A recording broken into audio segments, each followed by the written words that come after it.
Hey man, yo kakampe.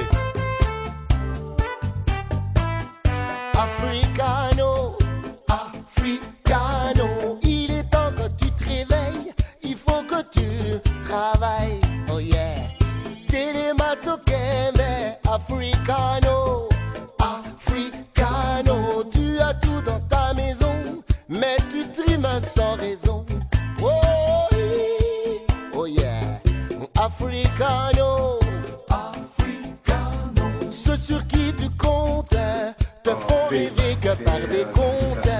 Bon, Télématokeme. Et je voudrais aussi déjà remercier notre invité spécial pour avoir accepté notre invitation pour parler, nous parler de ce qu'il pense, de sa vision sur les Congo. Voilà, donc nous avons, donc sans plus tarder, cette conférence, l'idée est née comment? C'est une idée qui est née rapide. Nous avons été invités, comme tout le monde, à un programme au niveau des centres africains, centres présidentiels africains à Boston. Et c'est là que pour notre première fois, nous avons découvert M. Bernard Katompa, intéressé par ce qu'il avait dit. Et nous nous sommes dit que non, il est important que ces messages-là soient discutés avec les Congolais, pas seulement avec les Américains et tout ça. C'est quelque chose qui concerne les Congos et nous sommes les premiers intéressés. C'est comme ça que nous avons vraiment bousculé son programme. Nous nous sommes dit que non, voilà, dans cette recherche-là des perspectives pour notre nation, surtout des hommes nouveaux qui pensent différemment, nous avons dit que non, voulez-vous nous parler un peu de cette vision-là, de ce que vous pensez, et nous voulons en discuter. Et il a été modeste, il a accepté, il a réarrangé son programme pour être venu. Et c'est comme ça que nous avons... Voilà, donc c'est avec notre organisation, la Génération R, et les autres Congolais, des bonnes volontés que nous avons rapidement mis sur pied cette conférence. Voilà.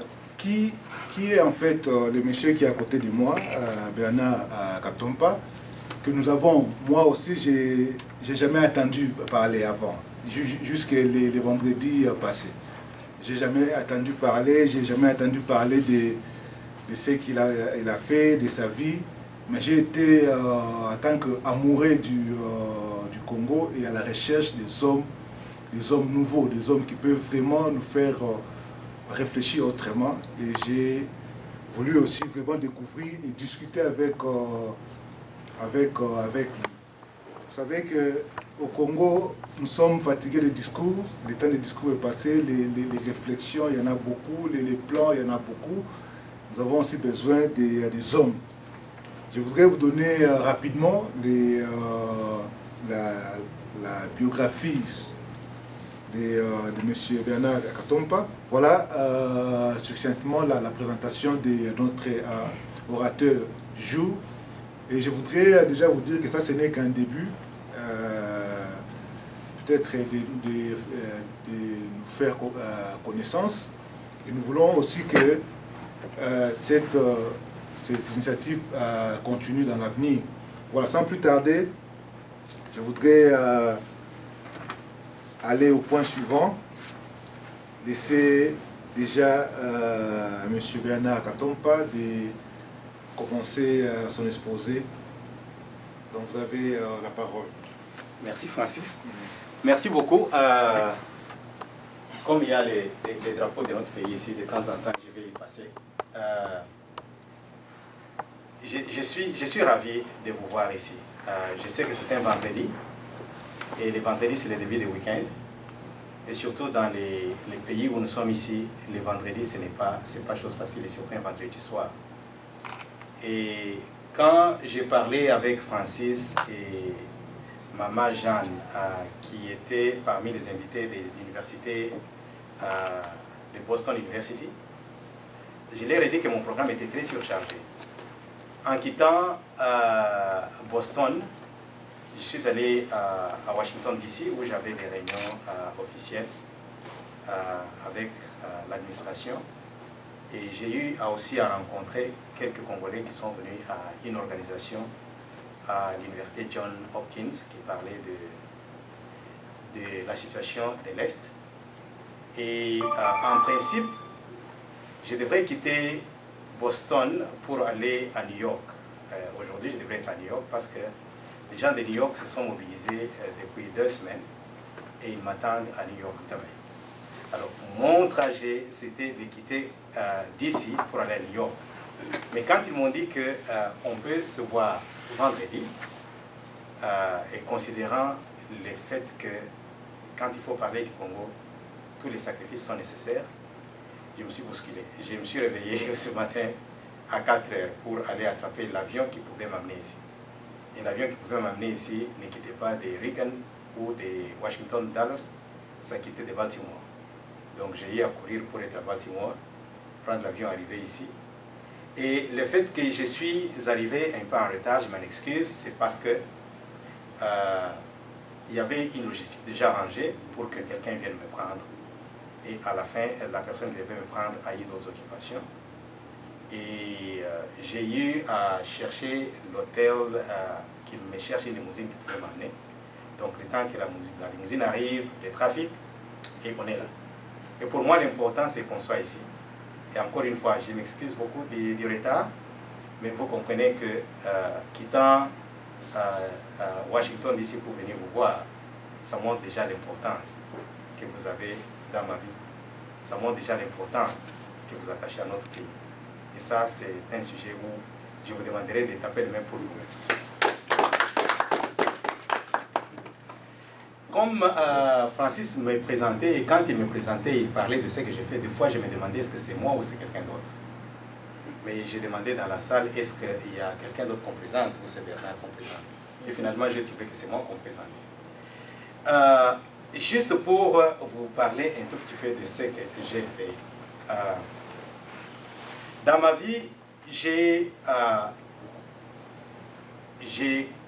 né dans une petite ville appelée Kamina. Et j'ai grandi comme un enfant du village. J'ai fait mes écoles primaires comme un enfant du village, sans luxe, sans quoi que ce soit. Après avoir terminé mon école primaire, j'ai décidé de devenir prêtre. Je me suis retrouvé au séminaire. Et avec mon ouverture d'esprit au séminaire, et en posant beaucoup de questions, et en cherchant à vivre avec intégrité, je me suis dit que je n'étais pas fait pour devenir prêtre. J'étais fait pour aller dans la vie que beaucoup d'entre nous ont choisi. Au lieu d'être un faux prêtre, autant être un bon mari pour son épouse, un bon père pour ses enfants et vivre dans l'intégrité. J'ai quitté le séminaire et je me suis engagé dans les études comptables. Et quand j'ai terminé mes études comptables, je suis entré dans les mines directement. Et dans les mines, j'ai laissé mon impact à la GECAMINE parce que j'ai commencé avec l'Union minière à Antwerp, à Anvers, en Belgique. Et je me suis retrouvé envoyé à Lubumbashi. Et à Lubumbashi, quand je suis arrivé, en tant que jeune comptable, la première chose que j'ai faite, c'était de créer quelque chose qui est resté utilisé par la GECAMINE jusqu'à aujourd'hui, c'était créer le système de paiement à la GECAMINE. Et je l'ai installé à travers toute la GECAMINE. J'ai quitté la GECAMINE en 1991. Et c'est en ce moment-là que les Sud-Africains sont venus me chercher. Et j'ai rejoint une compagnie qui s'appelait Gencor à l'époque. C'était General Mining, la générale des minerais, qui était en Afrique du Sud. Et avec cette compagnie, j'étais le premier directeur noir d'audit. Et le premier directeur noir d'audit, vous comprenez, c'était encore sur l'époque de l'apartheid. C'était très difficile que quelqu'un travaille à cette époque-là pour auditer les Blancs chez eux. À telle enseigne que j'étais devenu ennemi et de mes frères noirs sud-africains qui pensaient que j'étais vendu parce que j'ai travaillé avec les Blancs. Et les Blancs qui devenaient mes ennemis parce qu'ils pensaient que je cherchais à leur prouver quelque chose. Comme quoi les Noirs qu'ils considéraient comme inférieurs n'étaient toujours pas inférieurs. Mais en fin de compte, dans ces passages dans Gencor, j'ai aussi fait quelque chose. J'ai créé un département qui n'existait pas, qui était le département d'audit informatique, où je suis devenu directeur juste quelques temps après l'avoir créé. Et j'ai pris la responsabilité du département d'audit pour toute la compagnie. Et on a travaillé avec Gencor pour dire qu'on va faire de Gencor la plus grande compagnie minière du monde. On a fait une vision. Et dans cette vision, on s'était dit qu'il y avait des choses qu'on appelle unbundling des non-mining interests, et puis se focaliser sur les mines. Et quand on a fait les unbundling, Shell décidait à son tour de vendre leur division des mines qui s'appelait Billiton. Et la division des mines de Billiton, c'était une division que Shell avait montée quand ils étaient en train d'explorer pour le pétrole dans une petite île d'Indonésie appelée Billiton. Ils ont trouvé le thym et ils nous ont nommé leur division des mines Billiton. Et Billiton avait des opérations en Amérique du Nord, au Canada principalement, à Tennessee. Et au Canada, c'était à Québec, Vancouver et à Ekati pour les diamants. Et quand nous avons acquis Billiton, j'étais, en tant que directeur d'audit, envoyé pour venir auditer toutes les opérations de Billiton à travers le monde. Je suis venu, j'ai fait mon audit au Canada. Et quand j'ai fait mon audit au Canada, la première réaction du président qui était là, c'était de me demander, mais d'abord, quel âge tu as? Et qu'est-ce que tu sais pour venir me raconter comment je peux améliorer ma gestion? Et le président de la compagnie s'est fâché, il l'a chassé. Et en le chassant, on a nommé quelqu'un qui est venu de l'Afrique du Sud, qui quand il est arrivé, il a lui balayé la compagnie. Donc il a enlevé toute la ligne de gestion qui s'est rapportée à lui. Et pendant qu'il a fait ça, l'adjoint qu'il avait mis, venant d'un game de hockey, est mort chez lui. Et moi, j'étais en ce moment-là en Afrique du Sud. Alors c'était une panique générale, une débandade. Alors le président de la compagnie m'appellera pour me dire, c'est toi qui connais ces opérations-là, pour les avoir auditées. Je t'envoie là-bas pour 6 mois, tu mets les structures en place, tu arranges et puis tu vas revenir. Je suis arrivé, j'ai rencontré une dame qui est venue voir ma femme quand on venait d'arriver et qui commence à dire à ma femme, ton mari est venu ici, il a fait l'audit, il a fait des recommandations, on a chambardé la situation, tout est devenu critique, on va voir comment il va réussir. Ça, c'était un challenge que j'ai pris. Alors, de cette compagnie qui faisait des pertes, ça m'a pris 6 mois pour renverser la compagnie. Et quand j'ai fini, j'ai demandé de retourner, on m'a dit, tu ne retournes pas, tu restes là. Et je suis resté avec la mission de grandir la compagnie à travers l'Amérique du Nord. J'ai commencé de l'exploration et j'ai fini par faire l'acquisition d'une compagnie au Canada qui s'appelle Rio Algom. En faisant l'acquisition de Rio Algom, ça nous a donné ce qu'on appelle les financial muscle pour approcher maintenant BHP, qui était une compagnie australienne, et dire que maintenant nous avons le même size. Est-ce que nous pouvons merge? Alors nous avons merge avec BHP pour créer BHP Billiton. Et alors si vous voulez Google BHP Billiton, vous verrez ce que BHP Billiton est. Et avec BHP Billiton, j'ai commencé les opérations dans beaucoup de pays, excepté les miens. J'ai ramené des compagnies qui mouraient dans l'or, les diamants, le cuivre, excepté les mines. Et les mines que j'avais au Canada, qui avaient les teneurs en cuivre de plus ou moins 0,04, je les ai amenés à faire des profits de plus de centaines de millions de dollars. Et là, à la Jacamine d'où je venais, on a les résidus qu'on a jetés des concentrateurs, qui ont 4%, 5%, et on faisait des pertes. Alors, dans ma démarche, je suis allé partout, sauf au Congo. Parce que la première fois que je suis retourné pour leur dire qu'on peut faire des négociations pour commencer des mines, ils ont demandé un montant très élevé de corruption. Et dans les valeurs dans lesquelles je crois, je ne peux pas corrompre pour créer la valeur pour la communauté. Et j'ai mis la croix sur le Congo.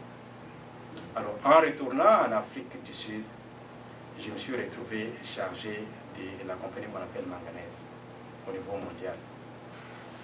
Et à Manganèse, j'ai dirigé les mines en Australie, en Tasmanie, pour enfin me retrouver chargé de construire une mine de bauxite en Guinée. Alors là, je suis allé me baser à Paris pour construire cette mine-là. Et j'ai vu le montant d'argent qu'on m'a donné pour construire la mine. je l'ai comparé au budget du Congo, qui est de 3 milliards à 3 milliards 700 millions. Et je construisais une mine d'une valeur qui allait à plus ou moins 10 milliards. Ça, c'est une petite mine d'une compagnie. Et la mine a commencé, j'ai quitté pour aller à Brisbane, commencer la division d'ingénierie pour assister cette mine. Alors là, l'interpellation a commencé. Pourquoi je suis en train de faire tout ça sans donner quelque chose au continent africain? Liberty m'appelle pour dire, nous voulons quelqu'un qui peut commencer notre division des services financiers, qui va fournir au continent africain les instruments d'épargne, les investissements, les instruments d'investissement, l'assurance, les properties. Alors je me suis dit, bon, je quitte BHP Billiton. Et j'ai quitté en train de pleurer, parce que j'ai quitté quelque chose qui était parti de ma vie. Mais j'avais un sourire, parce que je m'embarquais dans quelque chose que j'avais voulu faire, créer de la valeur pour les Africains et leur donner quelque chose. J'ai commencé Liberty Africa from scratch, et je m'étais donné une période de 5 ans pour faire ce que je devais faire. Dans 5 ans, j'ai établi Liberty dans 16 pays africains. Encore une fois, je ne suis pas allé au bout. Et vous pouvez parler de Liberty, vous le verrez en Namibie, au Botswana, au Kenya, au Nigeria, au Ghana. Ils sont dans tous ces pays-là, sauf le Congo. Et alors, quand j'ai pensé à ça, je me suis dit qu'il faudrait, à un certain moment, me décharger de ma responsabilité de voir d'où je viens. Et j'ai décidé de quitter Liberty il y a quelques mois pour dire je vais maintenant me consacrer à un projet qui est un projet noble, qui est un projet du Congo.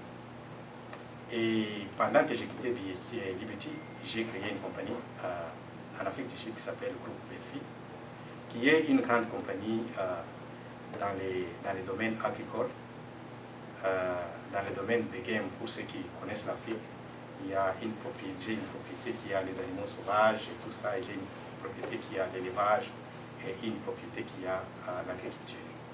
Donc c'est ça ce que j'ai fait du côté personnel, mais entre-temps, mon souci permanent, maintenant c'est de voir qu'est-ce qu'on peut faire pour le monde. Et partant de ça, j'ai préparé ce que vous allez voir ici.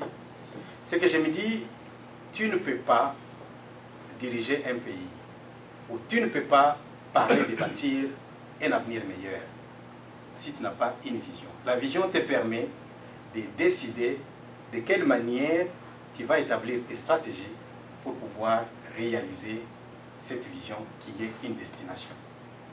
Et ici, on se dit que nous avons un pays qui est un pays avec une population très noble. Un pays qui a vécu sans État. Un pays qui a une nation qui s'est construite en désordre. Et un pays qui s'est retrouvé avec les pères de l'indépendance sans tombeau, sans cercueil. Et nous avons un pays que nous avons presque tous laissé à la recherche de bons pâturages. Mais qu'est-ce que nous pouvons laisser? Nous voulons laisser une nation prospère qui va se retrouver avec dignité au centre de l'Afrique et qui va donner à toute personne qui y vit l'égalité devant la loi et l'aspiration à une vie meilleure. Et pour pouvoir faire ça, il faudrait que tous les Congolais se mettent ensemble et se mettent au travail en train d'analyser ce qu'ils ont comme potentiel au pays, potentiel mental qu'ils ont, pour pouvoir se dire, nous avons beaucoup gémi, nous avons beaucoup pleuré, le temps de pleurer et de gémir est passé, il est maintenant temps pour que nous puissions agir et amener notre pays au résultat. Mais alors, si vous regardez la position du Congo, c'est une position très stratégique. Et si le Congo devient un pays prospère et stable, il va avoir l'influence non seulement sur la région, mais aussi sur tout le continent et sur le monde. Parce que c'est l'unique pays qui, entouré de 9 pays, a le potentiel d'amener tous les 9 pays avec lui dans le processus de croissance. Et quand les gens vous disent le Congo est trop grand pour être géré, les uns parlant de la balkanisation, les autres parlant de la séparation, il n'est pas l'unique grand pays au monde. En Afrique, déjà, nous sommes deuxième. Mais le plus grand, on n'en parle pas. On ne parle pas de la balkanisation, de la séparation. Et il n'est pas trop grand pour être digéré. Quand on parle des grands pays, les États-Unis est 4 fois ou 4 fois plus grand que le Congo. Mais le pays est géré. Donc il y a la notion d'un pays grand qui ne peut pas être géré, c'est une insulte. Parce que nous avons un pays qui peut être géré et nous avons des gens compétents pour pouvoir le gérer. Et nous avons quelque chose que les autres n'ont pas. C'est que nous ne sommes pas enclavés. Nous avons une sortie à l'océan. Nous avons quelque chose que les autres n'ont pas. Nous avons un fleuve qui commence vers le sud, qui passe l'équateur et qui contourne, qui redescend vers le sud et qui peut produire le courant pour alimenter le monde entier. Et je vais vous parler de ce courant-là. Donc, du point de vue position, les gens ne peuvent pas nous tromper. Et les gens ne peuvent pas nous dire votre malheur, c'est d'avoir un pays riche. Non, nous ne sommes pas les seuls pays riches. Il y a l'Afrique du Sud qui est un pays riche. Il n'est pas attaqué. Le Nigeria est un pays riche. Il n'est pas instable. Donc, si nous allons aux causes de notre instabilité, ça revient à ce que je vais vous dire tantôt. C'est la faiblesse du leadership dans notre pays et l'inefficacité des institutions qui ont été créées. Donc, nous pensons que si jamais les Congolais prennent conscience, ce pays-là peut être un pays qui va être craint et respecté à travers le monde. Alors, si vous regardez ici des éléments très importants, nous avons ce qu'on appelle le PIB, Gross Domestic Product, de 17,7 billion, donc 17,7 milliards de dollars américains. Ça représente même 20 fois moins que la compagnie mobile aux États-Unis. Et ici, nous parlons d'un pays. Et ce pays dont nous parlons là, c'est 2,4 millions de kilomètres carrés.